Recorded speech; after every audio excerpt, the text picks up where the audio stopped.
ಪ್ರೀತಿಯ ನನ್ನ ಯೂಟ್ಯೂಬ್ ಕುಟುಂಬಕ್ಕೆ ಮತ್ತೊಮ್ಮೆ ನನ್ನ ಪುಟ್ಟ ಪ್ರಪಂಚಕ್ಕೆ ಸ್ವಾಗತ. ಇದು ಶುಕ್ರವಾರ ದಿನದ ವ್ಲಾಗ್ ಆಗಿರುತ್ತೆ ಅಂತ ಹೇಳಿದ್ರೆ ಕಳೆದ ಶುಕ್ರವಾರ ದಿನದ ವ್ಲಾಗ್ ಆಗಿದೆ. ಇವತ್ತು ಬೆಳಗ್ಗೆ ನಾನು ಶಾರುಗೆ ಬೆಂಡೆಕಾಯಿ ಪಲ್ಯ ಮತ್ತು ರೊಟ್ಟಿಯನ್ನು ಮಾಡಿಕೊಡ್ತಾ ಇದ್ದೀನಿ. ಇಷ್ಟು ದಿನ ಚಪಾತಿಗೆ ಅಥವಾ ದೋಸೆಗೆ ಮಾಡ್ತಿದ್ದೆ, ಇವತ್ತು ರೊಟ್ಟಿಗೆ ಮಾಡ್ತಾಯಿದ್ದೀನಿ. ಎಲ್ಲವನ್ನು ಹೆಚ್ಚಿ ರೆಡಿ ಮಾಡಿ ಇಟ್ಕೊಂಡಿದ್ದೀನಿ. ಈಗ ಬಾಣಲೆಗೆ ಅಥವಾ ಪ್ಯಾನ್ಗೆ ಎಣ್ಣೆಯನ್ನು ಹಾಕಿ, ಎಣ್ಣೆ ಚೆನ್ನಾಗಿ ಕಾದ್ಮೇಲೆ ಹಸಿಮೆಣಸಿನ್ಕಾಯನ್ನು ಹಾಕಿ, ಆಮೇಲೆ ಈರುಳ್ಳಿಯನ್ನು ಹಾಕಿ, ಈರುಳ್ಳಿ ಎಲ್ಲ ಚೆನ್ನಾಗಿ ಫ್ರೈ ಆದಮೇಲೆ ಬೆಂಡೆಕಾಯಿನ ಹಾಕ್ತಾಯಿದ್ದೀನಿ. ನಾನು ಮೊದಲೇ ಹೇಳಿದಾಗೆ ಬೆಂಡೆಕಾಯಿ ವಾರಕ್ಕೊಂದು ಸಲ ಅಥವಾ 2 ಸಲ ಮಾಡಿಕೊಡಿ. ಮಕ್ಕಳಿಗೆ ತುಂಬಾ ಒಳ್ಳೆಯದು, ನೆನಪಿನ ಶಕ್ತಿ ಚೆನ್ನಾಗಿರುತ್ತೆ ಬೆಂಡೆಕಾಯಿ ತಿನ್ನೋದ್ರಿಂದ. ತರಕಾರಿ ತಂದಾಗಲೇ ಒಂದು ವಾರ ಆಯಿತು, ಆದರೂ ಇನ್ನೂ ಫ್ರೆಶ್ ಆಗಿರೋದಕ್ಕೆ ಕಾರಣ ಹೊಸ ಫ್ರಿಜ್ ಅಂತಲೇ ಹೇಳಬಹುದು. ಇಲ್ಲ ಅಂದರೆ ಬೆಂಡೆಕಾಯಿ ಇಷ್ಟರಲ್ಲಿ ಎಲ್ಲ ಒಂಥರ ಒಣಗೋಗಿರೋದು ಅಥವಾ ಬಲ್ತ್ಬಿಟ್ಟಿರೋದು. ಇವಾಗ ಚೆನ್ನಾಗಿದೆ, ಇನ್ನೂ ಫ್ರೆಶ್ ಆಗಿದೆ. ಅದು ನಾರಿನ ಅಂಶ ಎಲ್ಲ ಹೋಗೋವರೆಗೂ ಚೆನ್ನಾಗಿ ಫ್ರೈ ಮಾಡಿ ಆಮೇಲೆ ಟೊಮೊಟೊವನ್ನು ಹಾಕ್ತಾಯಿದ್ದೀನಿ. ನಾನು ಅಕ್ಕಿಯನ್ನು ಬೆಳಿಗ್ಗೆ ನೆನೆ ಹಾಕಿದ್ದು, ಅದಕ್ಕೆ ಸ್ವಲ್ಪ ಅನ್ನವನ್ನು ಹಾಕಿ ಸ್ವಲ್ಪ ಉಪ್ಪನ್ನು ಹಾಕಿ ರುಬ್ಕೊಂಡೆ. ಮೀಡಿಯಮಾಗಿ ರುಬ್ಕೊಂಡಿದ್ದೀನಿ, ಇಲ್ಲ ಫುಲ್ ತೆಳು ಆದರೆ ದೋಸೆ ಥರ ಆಗಿಬಿಡುತ್ತೆ, ಅದಕ್ಕೆ ಮೀಡಿಯಮಾಗಿ ರುಬ್ಕೊಂಡಿದ್ದೀನಿ. ಇವಾಗ ಬೆಂಡೆಕಾಯಿಗೆ ನಾನು ಹುಣಸೆ ರಸವನ್ನು ಹಾಕ್ತಾಯಿದ್ದೀನಿ. ನಾನಿಲ್ಲಿ ಮೀಡಿಯಮ್ ಆಗಿರೋದು 3 ಟೊಮೊಟೊ ಹಾಕೊಂಡಿದ್ದೆ, ಅದಕ್ಕೇ ಹುಣಸೆ ರಸವನ್ನು ಸ್ವಲ್ಪನೇ ಹಾಕಿದೆ. ಇವಾಗ ಉಪ್ಪನ್ನು ಹಾಕ್ತಾಯಿದ್ದೀನಿ, ರುಚಿಗೆ ತಕ್ಕಷ್ಟು ಉಪ್ಪನ್ನು ಹಾಕ್ತಾಯಿದ್ದೀನಿ. ಆದರೆ ಉಪ್ಪನ್ನು ಹಾಕ್ತಿಲ್ಲ, ಪುಡಿ ಉಪ್ಪನ್ನು ಹಾಕ್ತಾಯಿದ್ದೀನಿ. ಯಾಕಂತ ಹೇಳಿದ್ರೆ ನಾನಿಲ್ಲಿ ಗೊಜ್ಜು ಥರ ಮಾಡ್ತಿಲ್ಲ, ಪಲ್ಯ ಥರ ಡ್ರೈಯಾಗಿ ಮಾಡ್ತಾಯಿದ್ದೀನಿ. ಗೊಜ್ಜು ಥರ ಮಾಡೋದಾದ್ರೆ ಸ್ವಲ್ಪ ನೀರನ್ನು ಹಾಕ್ತಿದ್ದೆ ಅಲ್ವಾ, ಉಪ್ಪು ಹಾಕಿದರೂ ಆಗ್ತಿತ್ತು. ಇವಾಗ ಸ್ವಲ್ಪ ಖಾರದ ಪುಡಿಯನ್ನು ಹಾಕ್ತಾಯಿದ್ದೀನಿ. ಅಚ್ಚ ಖಾರದ ಪುಡಿ ಆದರೂ ಆಗುತ್ತೆ ಅಥವಾ ಮಟನ್ ಸಾಂಬಾರು ಪುಡಿ, ಬೇಳೆ ಸಾಂಬಾರು ಪುಡಿ ಯಾವುದಾದ್ರೂ ಆಗುತ್ತೆ. ನಾನು ಬೇಳೆ ಸಾಂಬಾರು ಪುಡಿಯನ್ನು ಹಾಕಿದೆ. ಕೊನೆಯಲ್ಲಿ ಕೊತ್ತಂಬರಿ ಸೊಪ್ಪು ಹಾಕಿದೆ. ಕೊತ್ತಂಬರಿ ಸೊಪ್ಪು ಹಾಕಿದ್ಮೇಲೆ ಸ್ವಲ್ಪ ಕಾಯಿ ತುರಿ ಇದ್ದಿದ್ರು ಚೆನ್ನಾಗಿರೋದು. ಕಾಯಿ ತುರಿ ಹಾಕೋದು ಬೇಡ ಅಂದ್ಕೊಂಡು ನಾನೇ ಹಾಕಲಿಲ್ಲ. ಕಾಯಿ ಜಾಸ್ತಿ ನಾನು ಯೂಸ್ ಮಾಡೋದಿಲ್ಲ. ಈಗ ರೊಟ್ಟಿ ನೋಡಿ ಸ್ವಲ್ಪ ರಫಾಗಿ ಬಂದಿದೆ. ಸೊ ಈ ರೀತಿ ರೊಟ್ಟಿನ ಇಷ್ಟ ಆಗುತ್ತೆ ಬೆಂಡೆಕಾಯಿ ಪಲ್ಯ ಜೊತೆಗೆ. ಸ್ಮೂತಾಗಿ ಆಗಿಬಿಟ್ರೆ ಅದೊಂಥರ ದೋಸೆ ಥರ ಆಗಿಬಿಡುತ್ತೆ, ಅದಕ್ಕೆ ನಾನು ಸ್ವಲ್ಪ ಗಟ್ಟಿಗೆ ರೊಟ್ಟಿ ಮಾಡ್ಕೊಂಡಿದ್ದೀನಿ. ಶಾರು ರೊಟ್ಟಿ ಗಟ್ಟಿ ಇದ್ದಿದ್ದರಿಂದ ಅಮ್ಮ ಇಲ್ಲಿಗೆ 1 ಅರ್ಧ ಹಾಕಿ ಕಾನ್ವೆಂಟ್ಗೆ 1 ಅರ್ಧ ಹಾಕಿ ಅಂತ ಹೇಳಿದ್ಲು. ಆದ್ದರಿಂದ ನಾನು ಬಾಕ್ಸಿಗೂ ಕೂಡ ಪಲ್ಯವನ್ನು ಹಾಕಿ ರೊಟ್ಟಿಯನ್ನು ಹಾಕ್ತಾಯಿದ್ದೀನಿ. ಅವಳಿಗೆ ತಿನ್ನೋದಕ್ಕೆ ಹಾಕ್ಕೊಟ್ಟಿದ್ದೆ ಆಲ್ರೆಡಿ. ರುಬ್ಕೊಂಡು ಮಾಡಿರೋ ರೊಟ್ಟಿ ಆದರೆ ಅದು ಹೇಳ್ದಂಗೆ ಕೇಳ್ದಂಗೆ ಬರುತ್ತೆ, ಜಾಸ್ತಿ ತವಕ್ಕೆಲ್ಲ ಅಂಟ್ಕೊಳ್ಳೋದಿಲ್ಲ, ಬೇಗ ಏಳುತ್ತೆ ಮೇಲೆ. ಶಾರಿದು ತಿಂಡಿನೂ ತಿಂದಾಯಿತು, ಹಾಲು ಕುಡ್ದಾಯಿತು. ವ್ಯಾನ್ಗೋಸ್ಕರ ವೆಯ್ಟ್ ಮಾಡ್ತಾ ಇದ್ದಾಳೆ. ಅವಳು ಸ್ಪೋರ್ಟ್ಸಿಗೆ ಸೇರಿಕೊಂಡಿದ್ದಾಳೆ, ಅದರಿಂದ ಯೂನಿಫಾರ್ಮ್ ಇದೆ ಹಾಕ್ಕೊಂಡಿದ್ದಾಳೆ. ಬೇರೆ ಯೂನಿಫಾರ್ಮ್ ಇದೆ ಇವತ್ತು. ಇವಳು ಹಾಕ್ಕೊಂಡಿದ್ದಾಳಲ್ಲ ಮಿಂಚು, ಅದಕ್ಕೆ ಶೂ ಹಾಕ್ಕೊಂಡಿಲ್ಲ, ಚಪ್ಪಲ್ಲೇ ಹಾಕ್ಕೊಂಡಿದ್ದಾಳೆ. ಮಧ್ಯಾಹ್ನದ ಅಡುಗೆಗೆ ನಾನು ಇಲ್ಲಿ ಉಪ್ಪು ಸಾಂಬಾರು ಮಾಡ್ತಾಯಿದ್ದೀನಿ. ಇವತ್ತು ಹೆಸರು ಕಾಳು ಮತ್ತು ಬೇಳೆಕಾಳು ಹಾಕಿ ಉಪ್ಪು ಸಾಂಬಾರು ಮಾಡ್ತಾಯಿದ್ದೀನಿ. ನಾನು ಸಬ್ಸಿಗೆ ಸೊಪ್ಪು ತಂದಿದ್ರಲ್ವ, ಸೊ ಸಬ್ಸಿಗೆ ಸೊಪ್ಪು ಹಾಕಿ ಉಪ್ಸಾರು ಮಾಡ್ಕೊಳ್ಳೋಣ ಅಂತ ಅನ್ನಿಸ್ತು, ಅದಕ್ಕೆ ಉಪ್ಸಾರು ಮಾಡ್ಕೋತಾ ಇದ್ದೀನಿ. 1 ಟೊಮೊಟೊ ರುಬ್ಕೊಳ್ಳೋದಕ್ಕೆ ಅಂತ ಬೇಯಿಸ್ಕೊತಾ ಇದ್ದೀನಿ. ಹಸಿಮೆಣ್ಸಿನ್ಕಾಯಿ ಸಹ ಬೇಯಿಸ್ಕೊತಾ ಇದ್ದೀನಿ. ಭಾಗ್ಯ ಸಿಸ್ಟರ್, ನೀವು ಹೇಳಿದ್ರಿ ಹಸಿಮೆಣ್ಸಿನ್ಕಾಯಿ ತಿನ್ನಬೇಡಿ, ಆಪ್ರೇಷನ್ ಮಾಡಿರೋ ಜಾಗ ಕಟ್ತಾ ಇರುತ್ತೆ ಅಂತ. ಇಲ್ಲ, ಅದು ನನಗೆ ಓಪನ್ ಮಾಡಿ ಆಪ್ರೇಷನ್ ಮಾಡಿರೋದಲ್ಲ, ಹಾಗಾಗೂ ನನಗೆ ಗ್ಯಾಸ್ಟ್ರಿಕ್ ಆಗುತ್ತೆ ಹಸಿಮೆಣ್ಸಿನ್ಕಾಯಿ ಖಾರ ತಿಂದರೆ. ನಾನು ಸಪ್ಪೆ ಸಾಂಬಾರಲ್ಲೇ ಊಟ ಮಾಡ್ತೀನಿ, ಆದ್ದರಿಂದ ನಾನು ಹಸಿಮೆಣ್ಸಿನ್ಕಾಯಿ ಖಾರವನ್ನೇ ರುಬ್ತಾ ಇದ್ದೀನಿ. ನಾನು ಹಸಿಮೆಣ್ಸಿನ್ಕಾಯಿ ಹಾಕದೆ ಸಪ್ರೇಟಾಗಿ ಬೇಳೆಯನ್ನು ಕೂಗಿಸ್ಕೊಂಡಿದ್ದೀನಿ. ಸೊ ಅದರಲ್ಲಿ ನಾನು ಊಟವನ್ನು ಮಾಡ್ತೀನಿ. ನನ್ನ ಬಗ್ಗೆ ಇಷ್ಟು ಪ್ರೀತಿ ಇಟ್ಕೊಂಡಿರೋದಕ್ಕೆ ತುಂಬ ಖುಷಿಯಾಗುತ್ತೆ.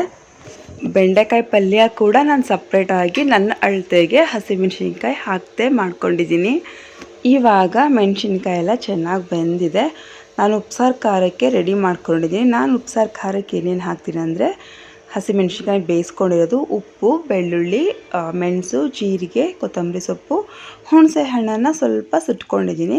ಇಷ್ಟನ್ನು ಹಾಕಿ ಖಾರವನ್ನು ರುಬ್ಕೊತೀನಿ. ಹಸಿಮೆಣ್ಸಿನ್ಕಾಯಿ ಇಲ್ಲದೆ ಇರುವಾಗ ಒಣಮೆಣ್ಸಿನ್ಕಾಯಿನ ಸ್ವಲ್ಪ ಎಣ್ಣೆಯನ್ನು ಹಾಕಿ ಹುರ್ಕೊಂಡು ಆಮೇಲೆ ಹಾಕ್ಕೊತೀನಿ. ಮೊದಲೆಲ್ಲ ಒಲೆ ಇತ್ತಲ್ವ, ಒಲೆಯಲ್ಲಿ ಸುಟ್ಕೊತಿದ್ವಿ. ಈಗ ಒಲೆ ಇಲ್ಲದೆ ಇರೋದ್ರಿಂದ ಸ್ವಲ್ಪ ಎಣ್ಣೆಯಲ್ಲಿ ಫ್ರೈ ಮಾಡಿಕೊಂಡು ಒಣಮೆಣ್ಸಿನ್ಕಾಯಿ ಖಾರ ಮಾಡ್ಕೊಳ್ಳೋದು. ಇವಾಗ ಖಾರ ರುಬ್ಬಾದ್ಮೇಲೆ ಬೇಯಿಸ್ಕೊಂಡಿದ್ದೆ ಅಲ್ವ ಟೊಮೊಟೊ, ಅದನ್ನು ರುಬ್ಕೊಂಡು ಖಾರದ ನೀರನ್ನು ಇದಕ್ಕೆ ಹಾಕ್ತಾಯಿದ್ದೀನಿ, ಬೇಳೆ ಬೇಯಿಸ್ಕೊಂಡಿದ್ದಲ್ವ ಅದಕ್ಕೆ. ಅದಾದಮೇಲೆ ಸೊಪ್ಪನ್ನು ಹಾಕ್ತಾಯಿದ್ದೀನಿ. ಮತ್ತೆ ರುಚಿಯನ್ನು ಹಾಕ್ತೆ, ಅದು ವೀಡಿಯೋ ಮಾಡ್ಕೊಳ್ಳಿಲ್ಲ. ನಾನಿಲ್ಲಿ ಮುದ್ದೆ ಮಾಡೋದು ಹೇಗೆ ಅನ್ನೋದನ್ನು ಸಹ ತೋರಿಸ್ತಾ ಇದ್ದೀನಿ. ನೀರಿಗೆ ಅಂದರೆ 1 ಅಳತೆ ರಾಗಿ ಹಿಟ್ಟಿಗೆ 2 ಅಳತೆ ನೀರನ್ನು ಹಾಕಿ ಅದಕ್ಕೆ ಸ್ವಲ್ಪ ಉಪ್ಪನ್ನು ಹಾಕಬೇಕು. ಬೇಕು ಅಂದರೆ ಚಿಟಿಕೆ ಸ್ವಲ್ಪ ಎಣ್ಣೆ ಕೂಡ ಹಾಕೊಬಹುದು, ಯಾಕಂದರೆ ಕೆಲವರು ಹಾಕ್ಕೊತಾರೆ, ಅದಕ್ಕೆ ಹೇಳ್ತಾ ಇದ್ದೀನಿ. ಇವಾಗ ಸ್ವಲ್ಪ ರಾಗಿ ಹಿಟ್ಟನ್ನು ಹಾಕಿ ತಿರುಗ್ತಾ ಇದ್ದೀನಿ. ಯಾಕಂತ ಹೇಳಿದ್ರೆ ಅದು ಗಂಜಿ ಮಾಡ್ಕೋಬೇಕಾಗುತ್ತೆ. ಜಾಸ್ತಿ ತೆಳುವಾಗೂ ಮಾಡ್ಕೊಳ್ಬಾರ್ದು, ಜಾಸ್ತಿ ಗಟ್ಟಿಗೂ ಮಾಡ್ಕೋಬಾರ್ದು, ಇಷ್ಟು ಮೀಡಿಯಮ್ನಲ್ಲಿ ಮಾಡ್ಕೋಬೇಕಾಗುತ್ತೆ. ಉಪ್ಪೇನಾದರೂ ಬೇಡ ಅಂದರೆ ಸ್ಕಿಪ್ ಮಾಡ್ಕೊಳ್ಳಿ. ಕೆಲವರು ಅಕ್ಕಿ ನುಚ್ಚನ್ನು ಸಹ ಹಾಕ್ಕೊತಾರೆ. ಅಚ್ಚರಾಗಿ ಹಿಟ್ಟು ಕೆಲವ್ರಿಗೆ ಬರೋದಿಲ್ಲ, ಗಂಟಾಗ್ಬಿಡುತ್ತೆ ಅಂತ ಅಂದ್ಕೊಂಡು ಅಕ್ಕಿ ನುಚ್ಚನ್ನ ಬಿಡಿಸ್ಕೊಂಡು ಇಟ್ಕೊಂಡಿರ್ತಾರೆ, ಅದನ್ನು ಸಹ ಹಾಕ್ತಾರೆ ಹಳ್ಳಿ ಕಡೆ. ನಾನೇನು ಹಾಕ್ತಿಲ್ಲ. ಇಲ್ಲಿ ನೋಡಿ ಉಪ್ಪು ಸಾಂಬಾರು ಖಾರ ರುಬ್ಬ ಆಗಿದೆ. ಈ ರೀತಿ ಇದೆ ಉಪ್ಸಾರು ಖಾರ. ನಾನಿವತ್ತು ಪಲ್ಯ ಮಾಡೋಣ ಅಂತ ಅಂದ್ಕೊಂಡೆ, ಆದರೆ ನಾನು ಸಪ್ರೇಟ್ ಮಾಡ್ಕೊಂಡಿದ್ರಿಂದ ಸ್ವಲ್ಪನೇ ಆಯಿತು ಸೊಪ್ಪು ಕಾಳೆಲ್ಲ. ಅದರಿಂದ ಪಲ್ಯ ಏನೂ ಮಾಡ್ಕೊಳ್ಳೋದು ಬೇಡ ಅಂತ ಪಲ್ಯ ಮಾಡ್ಕೊಳ್ಳಿಲ್ಲ. ಹುಳ್ಳಿಕಾಳು ಹಾಕ್ಕೊಂಡು ಉಪ್ಸಾರು ಮಾಡಿದರೆ ಪಲ್ಯ ಮಾಡ್ಕೋಬಹುದಾಗಿತ್ತೇನೋ. ಈಗ ನೋಡಿ ನಾನು ಸಾಂಬಾರು ಕೂಡ ಸೈಡಲ್ಲಿ ಮಾಡ್ತಾಯಿದ್ದೀನಿ, ಮುದ್ದೆ ಕೂಡ ಸೈಡಲ್ಲಿ ಮಾಡ್ತಾಯಿದ್ದೀನಿ. ಮುದ್ದೆ ಇವಾಗ ಚೆನ್ನಾಗಿ ಬೆಂದಿದೆ, ಅಂದರೆ ಹಿಟ್ಟು ಹಾಕಿದೆ ಅಲ್ವ ರಾಗಿ ಹಿಟ್ಟು, ಅದು ಚೆನ್ನಾಗಿ ಕುದಿ ಬಂದಿದೆ. ಮೀಡಿಯಮ್ ಉರಿಯಲ್ಲಿ ಒಂದು 5 ನಿಮಿಷ ಬೇಯಿಸ್ಕೊಂಡ್ರೆ ಸಾಕಾಗುತ್ತೆ. ನಾನಿಲ್ಲಿ 3 ಮುದ್ದೆ ಮಾತ್ರ ಮಾಡ್ತಾಯಿದ್ದೀನಿ. ನನಗೊಂದು ಮುದ್ದೆ, ನನ್ನ ಹಸ್ಬೆಂಡ್ಗೊಂದು ಮುದ್ದೆ ಮತ್ತು ಐಶುಗೊಂದು ಮುದ್ದೆ. ಶಾರು ಇಲ್ಲ, ಅವಳು ಸ್ಕೂಲಿಗೆ ಹೋಗಿದ್ದಾಳಲ್ವ, ಅದರಿಂದ ನಾನು 3 ಜನಕ್ಕೆ 3 ಮುದ್ದೆ ಮಾಡ್ಕೊತಾ ಇದ್ದೀನಿ. ಆದ್ದರಿಂದ ಇಲ್ಲಿ ನಾನು 1 ಕಪ್ ರಾಗಿ ಹಿಟ್ಟಿಗೆ 2 ಕಪ್ ನೀರನ್ನು ಹಾಕಿ ಮಾಡ್ಕೊಂಡಿದ್ದು. ಅರ್ಧ ಲೀಟರ್ ನೀರು ಸಾಕಾಗುತ್ತೆ. ಅಂದರೆ ನಾನು ಮೀಡಿಯಮಾಗಿ ಮುದ್ದೆ ಮಾಡ್ತಿರೋದ್ರಿಂದ 3 ಮುದ್ದೆ ಆಗುತ್ತೆ. ದಪ್ಪವಾಗಿ ಮುದ್ದೆ ಮಾಡಿಕೊಂಡ್ರೆ 2 ಮುದ್ದೆ ಆಗ್ಬೋದು. ನಾನು ಯಾವಾಗಲೂ ಇದಕ್ಕಿಂತ ಸ್ವಲ್ಪ ತೆಳುವಾಗಿ ಮುದ್ದೆ ಮಾಡ್ತಿದ್ದೆ. ನಿಮಗೆಲ್ಲ ತೋರಿಸ್ಬೇಕು ಅಂತ ಅಂದ್ಕೊಂಡು ಇವಾಗ ಸ್ವಲ್ಪ ಗಟ್ಟಿಗೆ ಮಾಡಿದ್ದೀನಿ ಅಷ್ಟೇ. ಯಾಕಂದರೆ ಕೆಲವ್ರಿಗೆ ಗಟ್ಟಿಗೆ ಇಷ್ಟ ಆಗುತ್ತೆ. ನಮ್ಮ ಮಂಡ್ಯ ಹಳ್ಳಿನಲ್ಲಂತೂ ಗೋಡೆಗೆ ಹೊಡೆದ್ರೆ ವಾಪಸ್ ಬರಬೇಕು, ಆ ರೀತಿ ಗಟ್ಟಿ ಮುದ್ದೆ ತಿಂತಾರೆ. ನಮ್ಗಳ ಕೈಲಿ ಅಷ್ಟೆಲ್ಲ ತಿನ್ನೋಕ್ಕಾಗಲ್ಲ. ಅವ್ರ ದಪ್ಪಕ್ಕೂ ಇರುತ್ತೆ ಮುದ್ದೆ, ಗಟ್ಟಿಗೂ ಇರುತ್ತೆ. ಸೊ ಅಂದರೆ ಗದ್ದೆಲಿ ಚೆನ್ನಾಗಿ ಕೆಲಸ ಮಾಡ್ತಾರಲ್ವ, ಸೊ ಅಂಥವ್ರಿಗೆ ಆ ಮುದ್ದೆ ಸರಿ ಆಗುತ್ತೆ. ನಮ್ಗಳಿಗೆಲ್ಲ ಆ ಮುದ್ದೆ ಸರಿ ಹೋಗಲ್ಲ. ನಾವು ಮನೇಲಿ ಕೆಲಸ ಮಾಡೋದು ಕಮ್ಮಿ, ನಾವು ಊಟ ಮಾಡೋದು ಕೂಡ ಕಮ್ಮಿ. ಅಂದರೆ ಫಿಸಿಕಲಿ ಕೆಲಸ ಮಾಡೋದು ಸ್ವಲ್ಪ ಕಮ್ಮಿನೇ. ಮನೇಲಿ ಎಷ್ಟು ಕೆಲಸ ಇರುತ್ತೆ ಅಷ್ಟೇ ಮಾಡ್ಕೊಳ್ಳೋದು. ನನಗಂತೂ ಮೆಂಟಲಿ ಜಾಸ್ತಿ ಕೆಲಸ ಇರುತ್ತೆ ಮನೆಯೊಳಗಡೆ. ಅಂದರೆ ಟ್ಯೂಷನ್ ಮಾಡೋದಿರ್ಬೋದು, ಈ ಎಡಿಟ್ ಮಾಡೋದಿರ್ಬೋದು, ಇದ್ರ ಬಗ್ಗೆ ಹೇಳ್ತಿದ್ದೀನಿ ಅಷ್ಟೇ. ಈಗ ಬಿಸಿ ಬಿಸಿ ಮುದ್ದೆ ಜೊತೆಗೆ ಸೊಪ್ಪನ್ನು ಹಾಕಿ, ಸಾರನ್ನು ಹಾಕಿ ಐಶುಗೂ ಅಪ್ಪಂಗೂ ಮುದ್ದೆ ಹಾಕ್ಕೊಡ್ತಾಯಿದ್ದೀನಿ. ಅವ್ರು ತಿಂದಾದ್ಮೇಲೆ ಆಮೇಲೆ ನಾನು ಹಾಕ್ಕೊಂಡು ತಿಂತೀನಿ. ಈ ವಿಡಿಯೋ ನಿಮಗೆ ಇಷ್ಟ ಆದರೆ ಒಂದು ಲೈಕ್ ಮಾಡಿ. ನನ್ನ ಚಾನಲ್ನ ಫಸ್ಟ್ ಟೈಮ್ ನೋಡ್ತಿರೋರು ಸಬ್ಸ್ಕ್ರೈಬ್ ಮಾಡೋದನ್ನು ಮರಿಬೇಡಿ. ಯಾಕಂದರೆ ಪದೇ ಹೇಳ್ತಿರ್ತೀನಿ. ಯಾಕಂದರೆ ಸಬ್ಸ್ಕ್ರೈಬ್ ಮಾಡ್ಕೊಳ್ಳದೆ ಇರೋರೇ 85% ನೋಡ್ತಾ ಇದ್ದೀರಾ. ನೋಡಿದಾಗ ಸಬ್ಸ್ಕ್ರೈಬ್ ಮಾಡ್ಕೊಂಡು ನೋಡಿ. ಸಬ್ಸ್ಕ್ರೈಬ್ ಮಾಡ್ಕೊಂಡಿರೋರು 15% ಅಷ್ಟೇ ನೋಡ್ತಿರೋದು, ಅದರಿಂದ ಹೇಳ್ತಾ ಇದ್ದೀನಿ. ಇವತ್ತು ನಮ್ಮ ಸ್ಟೂಡೆಂಟ್ ಒಬ್ಬ ನನಗೆ 2 ರವೆ ಉಂಡೆ ಮತ್ತು ಕೊಬ್ಬರಿ ಸಕ್ಕರೆ ತಂದು ಕೊಟ್ಟ.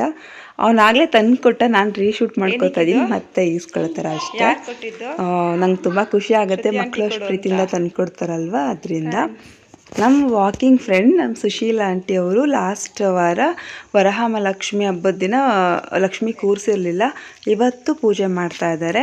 ಆದ್ದರಿಂದ ನಾವು ಇವತ್ತು ಅವ್ರ ಮನೆಗೆ ಹೋಗ್ತಾ ಇದ್ದೀವಿ. ನನಗೆ ಡಾಕ್ಟರ್ ಸ್ವಲ್ಪ ಓಡಾಡಿ ಅಂತ ಹೇಳಿದ್ದಾರೆ, ಆದ್ದರಿಂದ ವಾಕ್ ಆದಂಗೆ ಆಗುತ್ತೆ ಅಂತ ಅವ್ರ ಮನೆಗೆ ಹೋದೆ. ನನಗೆ ವರಮಹಾಲಕ್ಷ್ಮಿ ಹಬ್ಬದ ದಿನ ನನ್ನ ಫ್ರೆಂಡ್ ಅನಿತಾ ಮನೆಗೆ ಕೂಡ ಹೋಗೋದಕ್ಕಾಗಲಿಲ್ಲ, ಅಷ್ಟು ಪೇನ್ ಇತ್ತು. ಇವಾಗ ಸ್ವಲ್ಪ ಕಡಿಮೆ ಆಗಿದೆ. ಅವರು ಬಾಬಾ ಅಂತ ತುಂಬ ಪ್ರೀತಿಯಿಂದ ಕರೆದ್ರು. ನನ್ನ ಫ್ರೆಂಡು ಕರೆದಲಿಲ್ಲ ಅಂತ ಹೇಳ್ತಿಲ್ಲ.